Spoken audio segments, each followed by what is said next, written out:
And what I found interesting with xAI's launch of Grok3 was they have managed to get 100,000 NVIDIA H100 GPUs working in harmony. Well, we needed a building. We can't build a building, so we must use an existing building. Then we needed power. We needed at least 120 megawatts at first, but the building only had 15 megawatts, and ultimately for 200,000 GPUs, we needed a quarter gigawatt. Tech giant Meta has announced a 50,000 kilometer long subsea cable that will connect 5 continents. Hey everybody, welcome to this week's episode of the AI Outcomes podcast. And yeah, if you're watching this on video, you may notice I've got a little bit of a suntan. We went to Malta last week, which is a beautiful place. Would highly recommend it. Do you know what? We saw some amazing stuff. The megalithic temples, like the Nandra Temple in Malta. If you ever go, make sure you check that out. 4000 BC that was built. So that's like 1,000 years before the pyramids were built. So it's got all this history there. It's absolutely fascinating. So really enjoyed it. But seeing the sunshine was probably the biggest thing, right? In the UK, before we went away, it was just like wall-to-wall cloud dreariness. Oh, dear, oh dear. So it was just great. You know that thing when you get on the aeroplane and it's just raining and horrible and wet, and you take off and you go through that horrible thick cloud into the bright sunshine. I never tire of that experience. So really, really good. Anyway, let's get into what the content is for this week's episode. Well, we covered the last episode. We covered DeepSeek R1, their new reasoning model with Thomas Odenwald, and had some great feedback about that podcast. So, trying to get Thomas on again later this week. So we're just organising that right now. So we'll be doing 2 podcasts this week, which would be great. But yeah, it's almost like the DeepSeek announcement just was this catalyst to various other things happening and kicking off in the AI, kind of the AI major players market, if I call it that. You've had Meta announcing their undersea cables, so I'll cover that for you so you know all about that. You've had xAI launch Grok3, and apparently it's beating all of the other platforms, all of the other large language models and reasoning models, and I've been using it, and yeah, I've been using DeepSeek R1 and Grok3 over the past few days, and they are very different. It's a very different experience to ChatGPT. I've just been a ChatGPT guy because I just subscribed as soon as I saw it. And so what I've been doing is following Satya Nadella's advice, CEO of Microsoft, when he said, think with AI. And so that's what I've been doing. Pretty much everything. I'm now using AI and helping me be creative, to brainstorm with it and thinking with AI. So I really like that term of Satya's. And look, where are we at in terms of enterprise adoption of Grok3 and DeepSeek R1? It's kind of it feels like the market for enterprise is in this experimentation phase, and maybe that kind of roadmap for adoption probably looks like 2024, 2025. We're using AI co-pilots for specific functions. Obviously, I covered a whole episode on co-pilots transforming customer services, customer experience management. And so you probably like all these different AI co-pilots for different functions. Then you're probably going to get into 2025, 2026, moving into AI augmented decision making. So AI goes from being co-pilot to now actively advising in real time on complex business decisions. And Thomas Odenwald on our last episode was talking about that, wasn't he? His supply chain examples of where that's already being done. And then perhaps 2026, 2027 looks like fully AI integrated ERP systems. How fast is this going to happen? When do you get the productivity gains from this? It's going to be fascinating to track that as we go through this year, and that's what this podcast is designed to do. So stay with us and keep up to speed with these developments as they happen. Also, I'm starting to get questions, so that's brilliant. That's a new thing. So I've got my post bag, so I'm going to cover top 3 questions at the end of every episode as well. So lots to go through this episode. Right, let's get into this. So Microsoft last year, if I frame this up, Microsoft last year announced this mega deal with a company called Constellation Energy to reopen 3 Mile Island, which was the site of the biggest, worst nuclear disaster in US history. And I think they have 2 reactors there, and a safer reactor was actually running until I think 2019. And so you've got this now dimension of AI, which is all about infrastructure and power. And if you think about the theme of this week's episode, it probably is looking at that global infrastructure. How do we power this stuff? How do we get consistent power to all these GPUs? So do we have enough electricity at the right times? And so that was back in September last year, I think that announcement came out. The Constellation Energy share price just doubled overnight, and Microsoft just made this commitment to say, "Hey, we'll take all of this electricity from the nuclear power." I don't know. I think it was for like a decade or 2 decades. So monster deal there, but that's around infrastructure. And what I found interesting with xAI's launch of Grok3 last week was they have managed to get 100,000 NVIDIA H100 GPUs working in harmony with one another.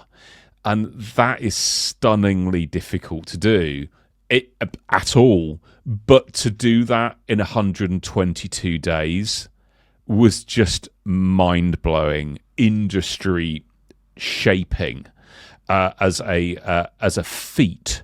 And so I don't want to go into, if you want to watch the whole of the Grok3 launch, hear about all the technology, then do that, and you'll find the link below. But I just wanted to play a clip of Elon talking about that project, how they did that, the biggest challenges they face. So let's hear from Mr. Musk right now. Yeah, I mean, it's worth breaking down, like, how were we able to get the world's most powerful training cluster operational within 122 days? Because we started off,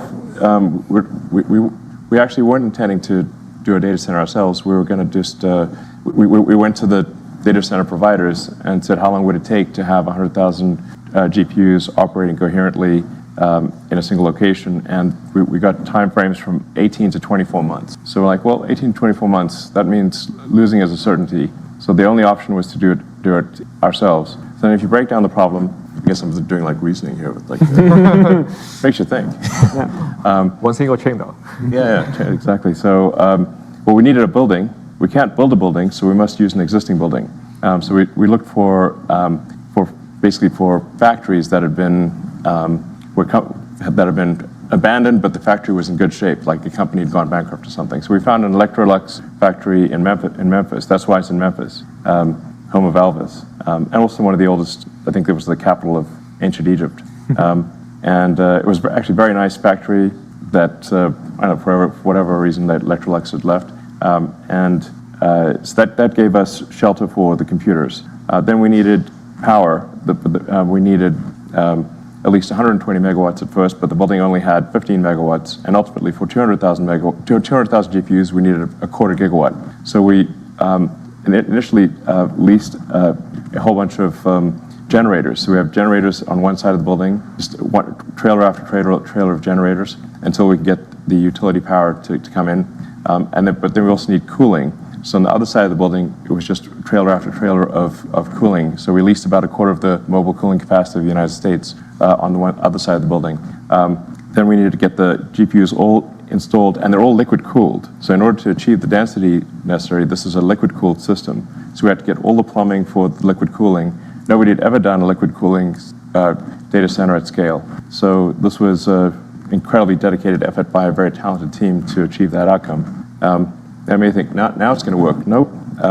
The issue is that the power fluctuations for a GPU cluster are dramatic. So it's like this giant symphony that is taking place. Like imagine having a symphony with 100,000 or 200,000 participants in the symphony, and the whole orchestra will go quiet and loud in 100 milliseconds. And so this caused massive power fluctuation. So then, which then caused the generators to lose their minds, and they weren't expecting this. So to buffer the power, we then used Tesla megapacks to smooth out the power. So the megapacks had to be reprogrammed. So with XAI, working with Tesla, we reprogrammed the megapacks to be able to deal with these dramatic power fluctuation to smooth out the power so that the computers could actually run properly. And that worked. It was quite tricky. But even at that point, you still have to make the computers all communicate effectively. So all the networking had to be solved, and debugging a zillion network cables, debugging nickel at 4 in the morning. I think we solved it like roughly 4:20 a.m. Yes, thank you. Was when we figured out like there were a whole bunch of issues. Well, like one there was like a BIOS mismatch. Yes, exactly. The BIOS was not set up correctly. Yeah. We had to diff our LSPCI outputs between two different machines. One that was working, one that was not working. Many.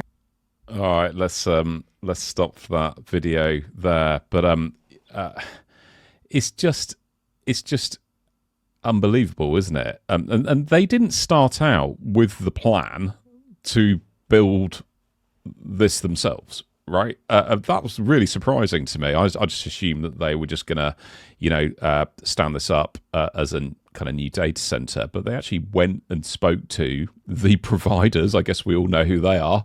The providers of this GPU technology as a service, and they were told 18 to 24 months. And as Elon said there, which he said sort of guaranteed failure, because they just couldn't wait that long. And so they went and found the Electrolux factory, old factory in Memphis, and stood this whole data center up themselves, overcoming all of those challenges. And some of the biggest challenges being around the energy, the electricity, the power, and consistency of that power required to run all of these GPUs. I think Elon said in symphony. So it just absolutely outstanding what they've achieved. And Grok3, if you start using Grok3 just as a kind of like a lay person, it's very, very good. I think the app's out now. They're going to integrate Grok3 into the Tesla cars, so you're going to be able to talk to your reasoning AI model whilst you're driving, and and that's probably just one of the smaller use cases that's going to come from Grok3. So it's going to be fascinating to see, well, okay, what happens with this? How are enterprises going to use this? And don't forget, all the enterprise customers saw this last week the same as we all did. And so it's like, how are we going to adopt it? What are we going to do with it? How is it going to make us better? How are we going to deliver better business outcomes with this technology? And so absolutely fascinating. And then, so we had DeepSeek R1. We had Microsoft restarting 3 Mile Island. We've now got Meta announcing Project Waterworth, which is undersea cables connecting the US to Brazil. If you look at the map, to Brazil, then across to South Africa, then from South Africa round to India, then from India to Northern Australia, then back round to the US. And so this change with Meta, and do you remember when Meta did the rebrand and no one got it? And Mark Zuckerberg was all like, okay, yeah, but this is all about AI. And people are like, well, we just don't get it. It's just a rebrand from Facebook to Meta.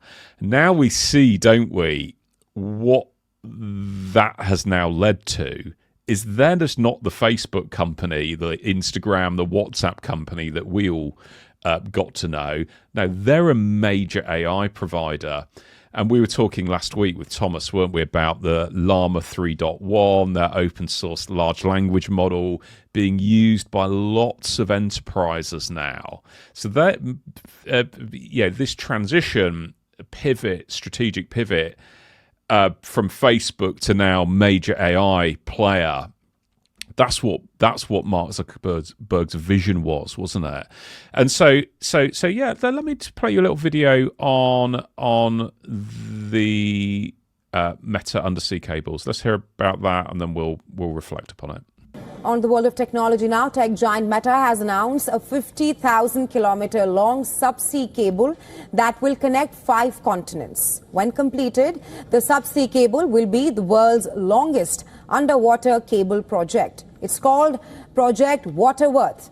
The multi-billion-dollar, multi-year investment will connect United States, India, Brazil, South Africa, and other key regions through the undersea cable. Meta claims that once completed, its subsea cables will be longer than the Earth's circumference. Moreover, the cable will reach depths of up to 7,000 meters. In a blog post, Meta said, the aim is to enable greater economic cooperation, help digital inclusion, and open opportunities for technological growth in these regions.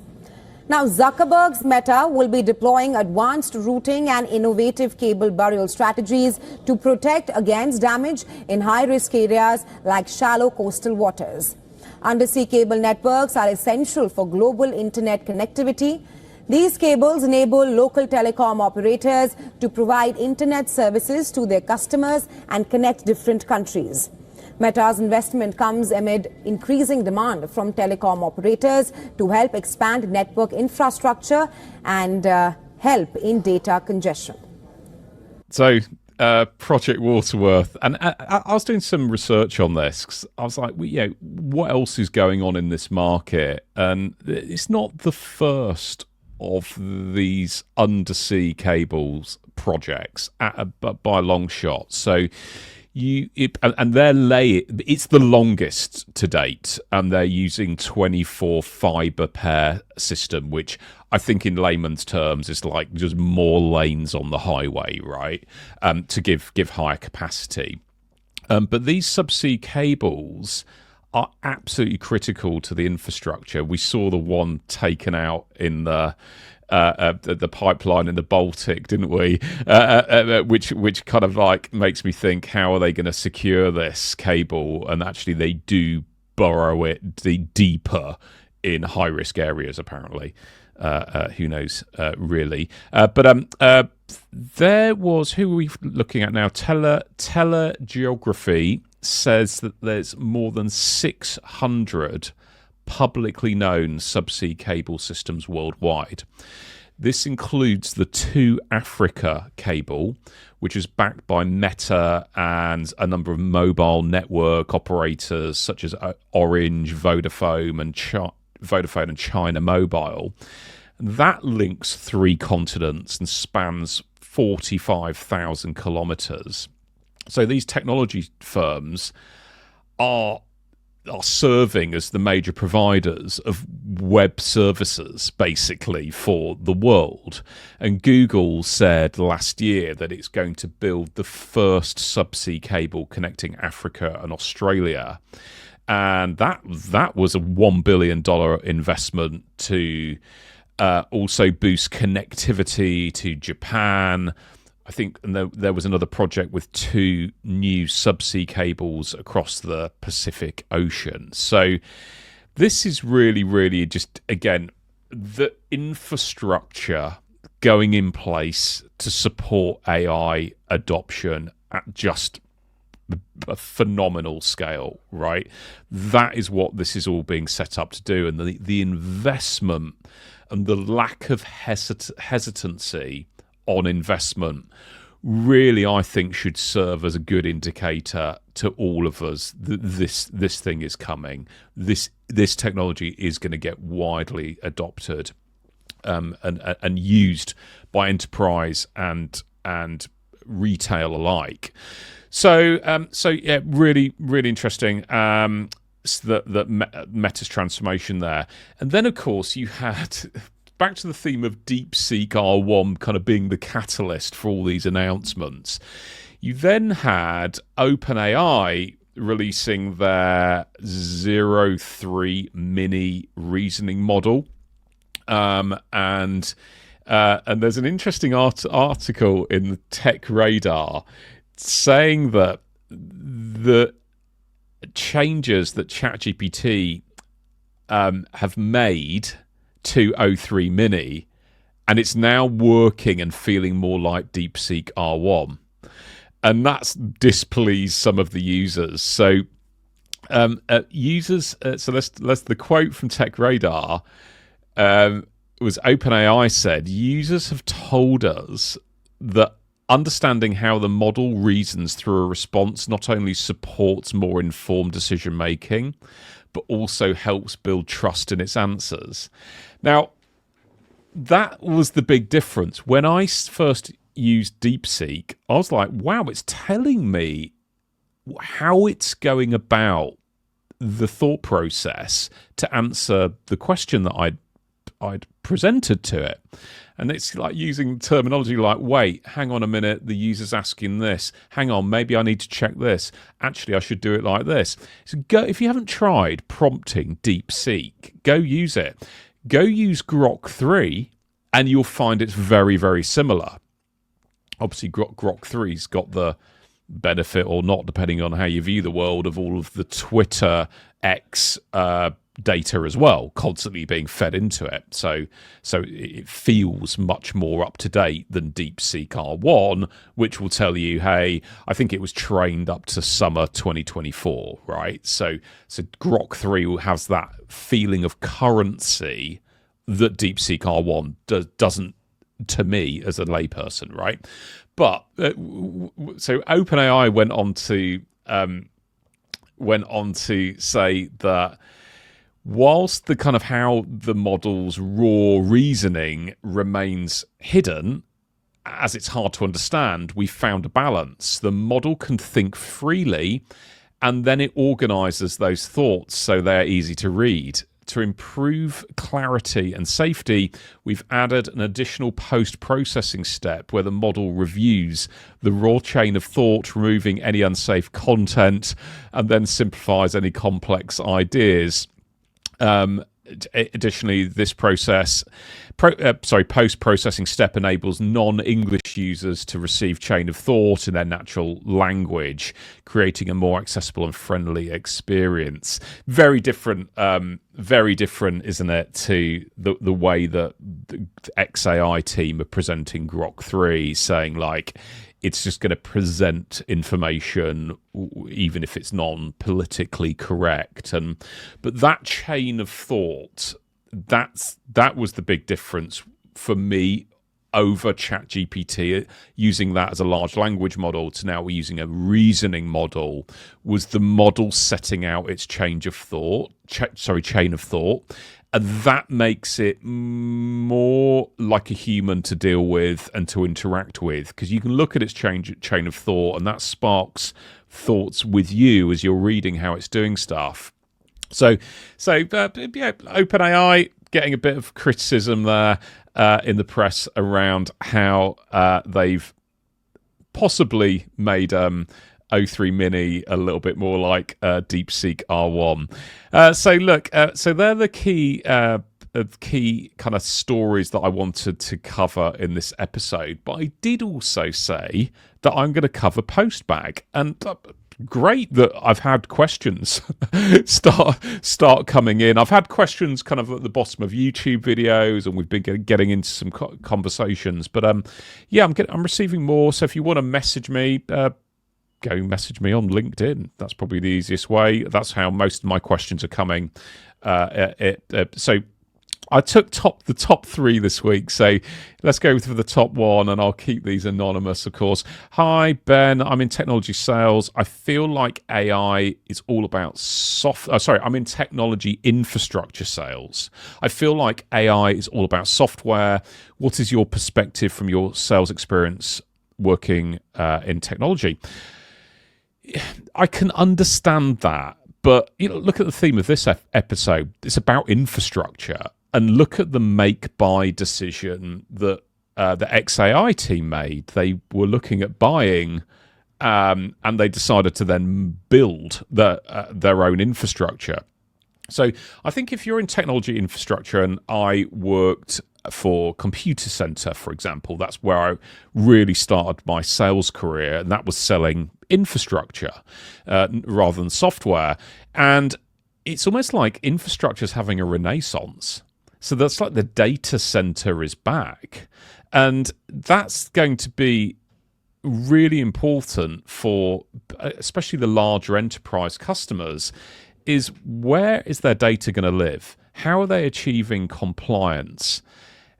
Can they scale all of this on public cloud? And sure, you're going to hear lots of your customers saying, yeah, we're building this on Azure, we're building it on AWS, and I can totally understand that for certain workloads, and definitely for training models, you're going to build those in the public cloud. But are you going to scale in public cloud when you've got the kind of consistent need for GPUs going forward, and you need to keep your data secure? And as the AI agents start looking more and more into your sensitive corporate data, do you want that out on public cloud? And then how do you achieve regulatory compliance? And so, no, I think infrastructure is having a renaissance, but I think it's going to be both. I think if I was CIO or CTO for a major enterprise, I'm going to manage some workloads in-house on my data center. Bunch of it's going to be out in public cloud. And I'm going to take a look at the different workloads and different data sets. So no, talk to your customer about it. Don't feel as though if you're in infrastructure sales, oh no, everything's going into public cloud. Of course, AWS and Azure are going to pick up tons of workloads. Of course they are. But there's always going to be a place for infrastructure, and companies owning their own infrastructure, maybe co-location type models, but infrastructure in-house. Hey, you've seen the rush for these GPUs, the NVIDIA GPUs, right? That's just going to get more and more. So question number 2, I lack confidence starting conversations with AI stakeholders. Any tips? Yeah, it does feel different, doesn't it? And Thomas said last week, and I regard Thomas Odenwald as a legit expert in AI, and he said he doesn't even regard himself as a expert in AI, and his thesis for that was, well, how can you be when it's constantly changing? Now, I think he's doing himself a slight disservice, but I think for all of us in B2B sales, yeah, we've got new stakeholders, we've got new problem statements. So where do you get confidence from? Well, where have you always got confidence from is preparation, right? So I always say, before you go near trying to do prospecting, reaching out to any stakeholders, but definitely kind of data scientists and machine learning type stakeholders, research the outcomes that they're trying to achieve. What's their CEO saying that they need to achieve with AI, and go look at the AI digital assets that company has already created. And in all of the training sessions that I run around prospecting, we're taking a look and doing our research about different enterprise customers. Nearly all of them have already made announcements around how they're going to use AI, and they've released chatbots and there's digital assets you can go use if it's a B2B provider. So that would be there's lots and lots of tips, but superb preparation, really focusing on the customer's business outcomes they need to achieve. And that would be where I get my confidence from. And of course, if you're following this podcast, you're absolutely in the right place. So thank you for that question. And then finally, a question about Thomas, the Thomas Odenwald episode, which was, can Thomas expand upon integration of AI into business operations? This sounds really interesting. Yeah, we started out talking about DeepSeek, and then I loved the way the conversation with Thomas then went into Thomas saying, yeah, I kind of get these AI agents and they're great, but what about using AI at the ERP level? And with his kind of ex-SAP background, I guess, that's where he's focusing, and he's seeing the huge benefits of AI at that level, actually driving business decisions in real time. Hopefully we'll be syncing back again with Thomas this week. So we'll be sure to expand on that. And look, we also discussed with Thomas, didn't we, that models like DeepSeek R1 and Meta's Llama 3.1, remember, talking about Meta's pivot to AI provider, well, they're open source models, right? So any enterprise, and Thomas referred to this as well, any enterprise can fine-tune those models on proprietary data. So you don't have to release the data outside of your organization to do that.